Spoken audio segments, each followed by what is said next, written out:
Okay, அவங்க கைத்தட்டலோட கலந்துருக்கேன். சாகுற வரைக்கும் யாராவது ஒருத்தரோட உதவி இல்லாம அப்படி எல்லாமே என்னோட உழைப்பு தாங்க. நாம அது நம்மளால முடியல. நம்ம எல்லாருமே நூறாங்க. ஆனா நம்மை போன்ற சக மனிதர்களாக அவர்கள் அங்கீகரிக்கப்படவில்லை.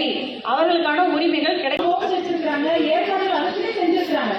அந்த மாதிரி செய்யும்போது ஒரு சின்ன கால் தானே கூட்டு சொன்னா அவங்க என்ன பண்ண போறாங்க? அவங்களே இடத்தை கொண்டு எல்லா உதவியும் செய்ய தயாரா இருக்கிறாங்க. அந்த உதவியை தான் பார்க்கிறோம். நான் ஏற்கனவே சொன்னது வாழ்க்கையை வாழ்ந்து விட்டு போகின்ற வேடிக்கை மனிதனா அப்படின்னு பாரதியார் கேட்டார்.